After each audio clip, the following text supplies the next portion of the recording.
Hello दोस्तों, मैं मुकुल गुप्ता आपके अपने यूट्यूब चैनल आर्य स्टडी पॉइंट में आपके साथ आज उपस्थित। तो आज मैं आप लोगों को देखिए एसएससी एमटीएस और एसएससी जीडी के लिए कुछ इंपॉर्टेंट प्रश्न जीके के बताने वाला हूँ। देखिए एसएससी जीडी के लिए भी जीके बहुत इंपॉर्टेंट है और एसएससी एमटीएस के लिए तो बहुत ही इंपॉर्टेंट है, क्योंकि एसएससी एमटीएस में देखिए जीके और इंग्लिश से ही हमारी मेरिट बनती है। तो देखिए पहला प्रश्न बहुत अच्छा प्रश्न दिया गया है। इस प्रकार के प्रश्न देखिए पूछे जाते हैं कि देखिए फलाने आदमी किस वाद्य यंत्र से संबंधित है। देखिए इसमें दिया है शिव कुमार शर्मा जी का नाम दिया है। शिव कुमार शर्मा का नाम किस वाद्य यंत्र से जुड़ा है? ए दिया है सितार, बी दिया है नादस्वरम, तीसरा दिया है संतूर, चौथा दिया है ढोलक। तो हमारा देखिए ये किससे संबंधित है? शिव कुमार शर्मा जी संतूर से। ठीक है, तीसरा वाला ऑप्शन हमारा सही हो जाएगा। 2 नंबर पर दिया है निम्नलिखित में से कौन सा पदार्थ पानी में अघुलनशील है? देखिए आप सभी जानते हैं पानी में दूध होता है, दूध देखिए घुल जाता है। पानी में आप डाल दीजिएगा, अगर एक बाल्टी पानी में लोटा दूध, थोड़ा सा दूध डाल देंगे तो वह घुल जाएगा उसमें। ठीक है, पता ही नहीं चलेगा लमसम।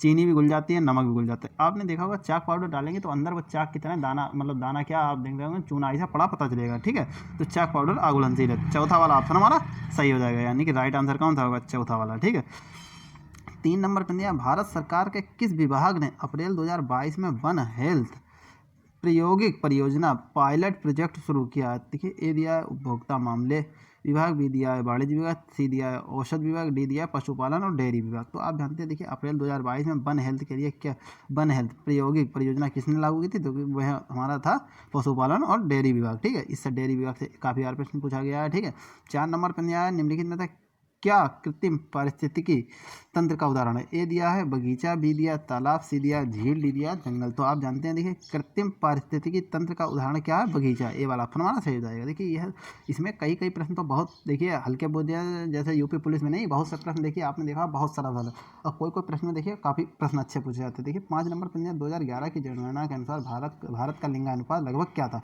देखिए बहुत अच्छा प्रश्न पूछ देगा और ऊपर से बहुत सरल मैं इसे बताऊंगा। ठीक है, पहला प्रश्न, ये पहला वाला ऑप्शन वाला सही है, प्रति 1000 पुरुषों पर 940 महिलाएं। ठीक है, इसी प्रकार का लिंगानुपात लमसम था। ठीक है, देखिए ये बहुत सरल प्रश्न थे बोले, क्योंकि यह ज़्यादा कठिन प्रश्न नहीं है। 6 नंबर पर ध्यान, अप्रैल 2022 तक उपलब्ध जानकारी के अनुसार भारत की निम्नलिखित में से कौन सी ट्रेन सबसे तेज ट्रायल रन के अनुसार चलती है? ठीक है, तो देखिए वह हमारी कौन सी है? सभी जानते होंगे, बहुत अच्छा प्रश्न है, बहुत सरल प्रश्न है। देखिए वंदे भारत, आपने सभी ने नाम सुना होगा, वंदे भारत एक्सप्रेस ट्रेन 18। ठीक है, देखिए यह ट्रेन बहुत तेज़ चलती है, आपने देखा भी होगा लखनऊ साथी सिटी में, आपने देखा होगा मतलब काफ़ी देर तक खड़ी हुई है। ठीक है, और चलती निकलती तो काफ़ी सिटी से है। ठीक है, लेकिन लखनऊ में इसका स्टाफ बहुत बढ़िया है, लखनऊ से मेरठ के लिए जाती है, तो आपने देखा होगा लखनऊ में काफ़ी देर रुकी रहती है। ठीक है, वंदे भारत। 7 नंबर पर भारत सरकार द्वारा डैश दिया से लड़ने के लिए अंत्योदय अन्न योजना AA22 शुरू की गई है। तो ए दिया है बी गरीबी, ए दिया है गरीबी, बी दिया है बेरोजगारी, सी दिया है जनसंख्या वृद्धि, डी दिया है पर्यावरणीय दुर्दशा। तो देखिए आप जानते हैं सरकार द्वारा गरीबी से लड़ने के लिए अंत्योदय अन्न योजना AA22 शुरू की गई। तो देखिए अंत्योदय कार्ड आप जानते होंगे, अगर आपने कभी राशन लेने गए होंगे तो आपने देखा होगा जो सामान्य लोगों का कार्ड होता है वो अलग टाइप का होता है, उसमें 5 किलो इस समय राशन मिलता है 1 यूनिट पे। ठीक है, और अंत्योदय वाले में 1 यूनिट पे मिलता है 35 किलो राशन। ठीक है, तो आपने देखा होगा ए नंबर ऑप्शन हमारा सही है, गरीबी से लड़ने के लिए। ठीक है, देखिए आज मैं आप लोगों को थोड़े से बीच बीच में इंपॉर्टेंट प्रश्न भी बता चलता हूँ। देखिए कभी कभी हमारा ये भी पूछ देता है कि जैसे भरतनाट्यम कहाँ का नृत्य है? तो हम बताएंगे तमिलनाडु का।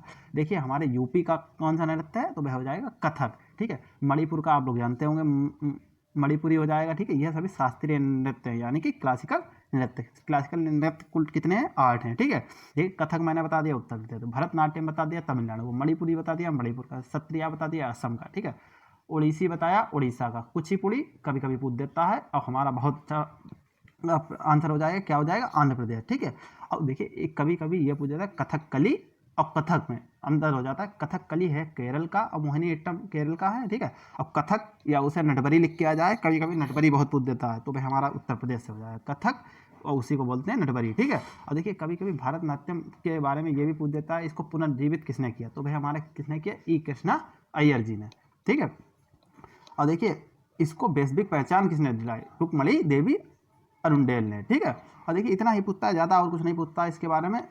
क्लासिकल नृत्यों के बारे में यही चीज़ें पूछी जाती हैं कि यह किस राज्य का है, इसके लिए कौन कौन से प्रसिद्ध हैं। ठीक है, और कभी कभी देखिए इस प्रकार के भी प्रश्न पूछे जाते हैं, किस प्रकार के, जैसे उन्होंने पूछ दिया टेबल टेनिस के बारे में पूछ देगा, फुटबॉल के बारे में पूछ देगा, ठीक है, क्रिकेट के बारे में पूछ देगा, हॉकी। इन खेल जो खेल होते हैं लमसम 2-4 हैं, जैसे फुटबॉल है, हॉकी है, क्रिकेट है, टेबल टेनिस है, इनके बारे में थोड़ा सा आप पढ़ लीजिएगा। ठीक है, 8 नंबर प्रश्न देखिए, निम्नलिखित में से किस व्यक्तित्व निम्नलिखित में से किस व्यक्ति जिसे स्नेह भरे उपनाम यानी कि नाइटिंगेल ऑफ इंडिया, भारत की स्वर कोकिला के रूप में जाना जाता है, का फरवरी 2022 को निधन हो गया। देखिए सभी लोग जानते हैं, देखिए भारत की कोकिला के नाम से कौन प्रसिद्ध है? लता मंगेशकर जी, जो देखिए फरवरी 2022 में जिनका निधन हो गया था। ठीक है, 9 नंबर पर दिया, भारत के किस बौद्ध स्थल पर गौतम बुद्ध ने सबसे पहले धर्म का प्रचार किया था? देखिए गौतम, मैंने अभी लगभग परसों या कल डाला होगा। देखिए गौतम बुद्ध के कई प्रश्न डाले होंगे, और देखिए जैन धर्म से भी, बौद्ध धर्म से संबंधित कई प्रश्न डाले होंगे, और कई प्रश्न डाले थे मैंने जैन धर्म से संबंधित। देखिए प्रश्न आ भी गया, भारत के किस बौद्ध स्थल पर गौतम बुद्ध ने सबसे पहले धर्म का प्रचार किया था?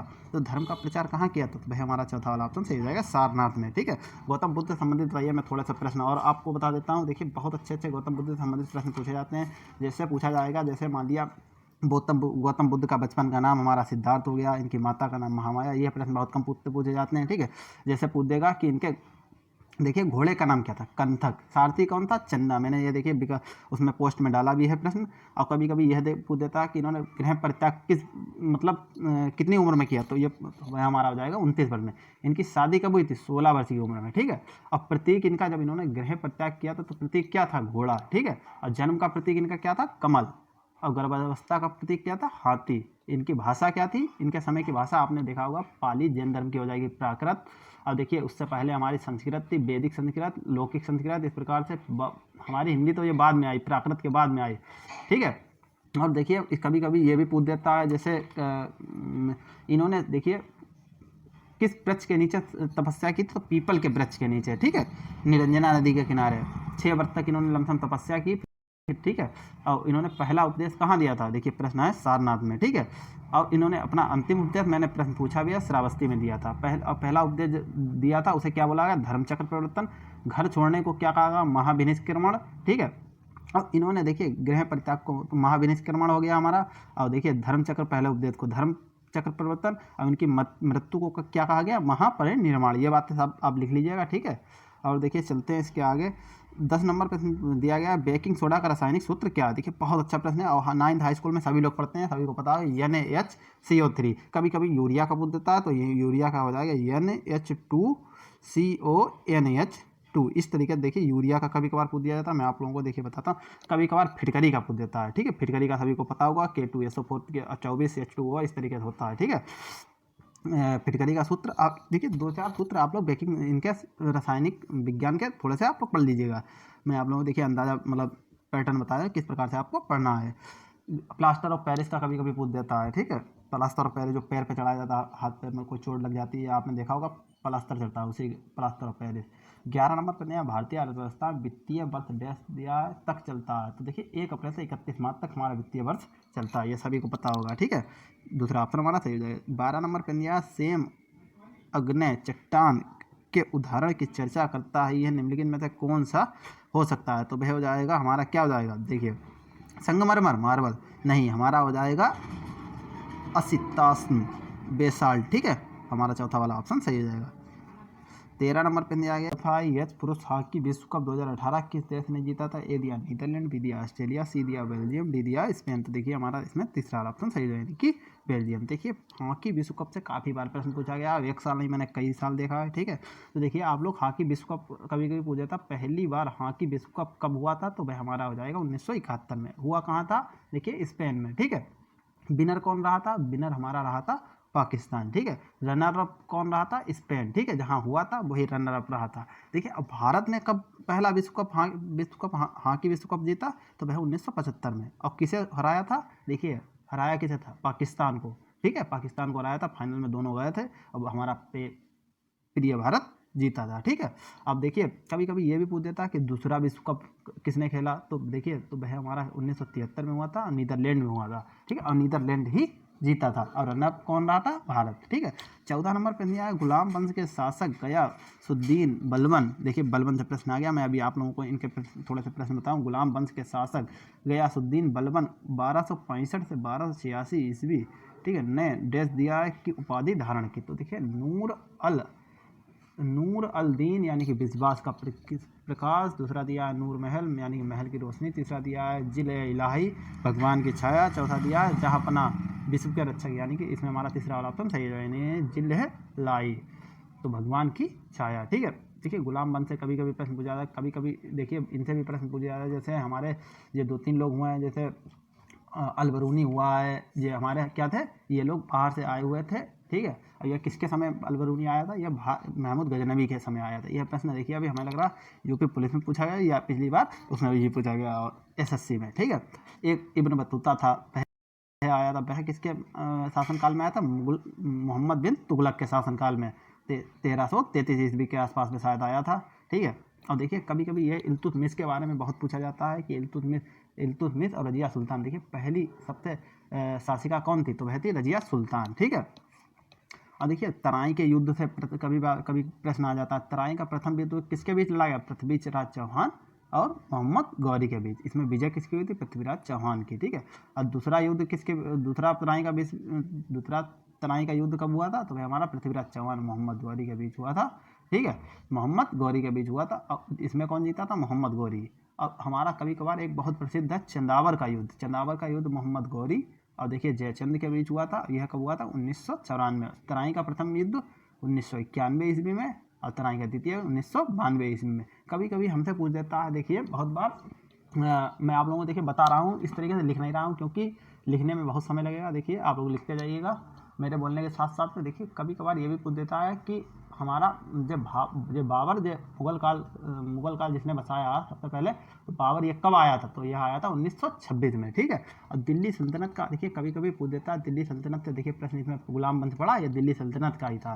तो इसका प्रथम देखिए मतलब गुलाम वंश किसने स्थापित किया, तो वह कुतुबुद्दीन ऐबक ने, ठीक है। गुलाम वंश का संस्थापक था कुतुबुद्दीन ऐबक, ठीक है। कभी कभी खिलजी वंश से पूछ दिया, गलासुद्दीन फिरोज देखिए खिलजी वंश का संस्थापक था। दिल्ली सल्तनत का अंतिम शासक कौन था, तो इब्राहिम लोदी। बाबर ने इब्राहिम लोदी को हरा कर ही देखिए पूरे भारत पर मुगल साम्राज्य की स्थापना की थी। अब कभी कभी ये भी पूछा था, मैंने अभी देखिए बताया था, भारत की एकमात्र मुस्लिम शासिका सबसे पहले कौन थी, रजिया सुल्तान, ठीक है। और गुलाम वंश के प्रमुख शासक कौन कौन थे, जैसे मान लिया कुतुबुद्दीन ऐबक, इल्तुतमिश, रजिया सुल्तान और बलबन से देखिए प्रश्न पूछा गया है, ठीक है। बैपगत के सिद्धांत का प्रतिपादन निम्न में से किसके द्वारा किया गया, तो भाई हमारा आ जाएगा लॉर्ड डलहौजी के द्वारा, ठीक है। तीसरा ऑप्शन सही हो जाएगा।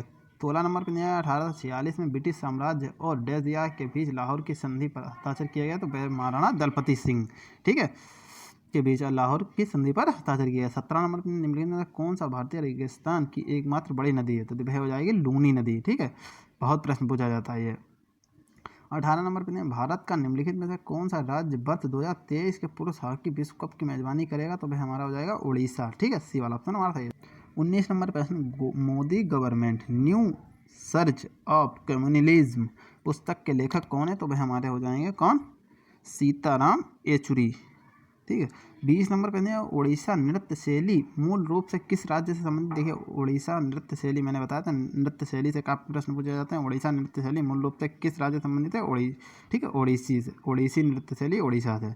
21 नंबर पे निम्नलिखित में किस राज्य के राज्य विधानमंडल में 2 सदन है, तो वह महाराष्ट्र के, ठीक है, ये ऑप्शन सही है। 22 नंबर पे मार्च 2022 तक उपलब्ध जानकारी के अनुसार भारतीय संविधान में नागरिकों के कितने मौलिक कर्तव्य हैं, तो वह 11 हैं, ठीक है। 4 नंबर ऑप्शन हमारा सही है। 23 नंबर पे एहोल की राजधानी, एहोल डिया की राजधानी है, तो वह हमारे चालुक्यों की राजधानी है, चालुक्यों की राजधानी है। 24 नंबर पे कोणार्क नृत्य उत्सव भारत के किस राज्य में मनाया जाता है, तो वह मनाया जाता है उड़ीसा में, ठीक है। बी वाला ऑप्शन हमारा सही हो जाएगा, दूसरा वाला। देखिए कभी कभी प्रश्न पूछ देता है विजयनगर की स्थापना किसने की थी, तो हरिहर और बुक्का नामक 2 भाइयों ने विजयनगर की स्थापना कितने सन में की थी, 1336 ईस्वी में, ठीक है। कभी कभी यह भी प्रश्न देखिए 25 नंबर प्रश्न पूछा, टंकेश्वर हजारिका बोरबयान को भारत के किस शास्त्रीय नृत्य में उनके उत्कृष्ट योगदान के लिए वर्ष 2018 का संगीत नाटक अकादमी पुरस्कार प्रदान किया गया, तो देखिए ए दिया है सत्रिया, बी दिया है कुचिपुड़ी, सी दिया है भरतनाट्यम, डी दिया है कथक। देखिए मैंने बताया था, देखिए क्लासिकल नृत्य काफ़ी प्रश्न पूछा है, तो ए वाला ऑप्शन हमारा सही हो जाएगा, यानी कि सत्रिया, ठीक है। देखिए 25 आपके प्रश्न पूछे जाते हैं, 25 प्रश्न मैंने करा दिया। मिलते हैं अगली वीडियो में, आज के लिए इतना ही रखते हैं। अगर वीडियो अच्छी लगे तो वीडियो को जरूर लाइक करें, अपने दोस्तों के साथ में शेयर करें। देखिए अगर कोई आपको दिक्कत है या कोई भी वीडियो से मतलब क्वालिटी नहीं समझ में आ रही है या कोई दिक्कत, तो आप लोग ज़्यादा मतलब कमेंट कर सकते हैं, ठीक है, क्योंकि वीडियो उठ नहीं रही है, पता नहीं क्या कारण है। अगर आप लोग हमें पसंद करते होते तो आप लोग मुझे एक बार कमेंट में ये तो बताते कि कहाँ पे दिक्कत है, ठीक है। जहाँ पे भी दिक्कत लग रही हो आप लोग मुझे कमेंट कर सकते हैं, मैं उसको सुधारने का प्रयास करूँगा, ठीक है। इसी प्रकार से वीडियो आप हमारी मदद करते रहिए, हम आपकी मदद करते रहेंगे और और हम और आप साथ साथ चलते रहेंगे। ठीक है, मिलते हैं वीडियो में। आज का इतना ही। Thank you for watching my video.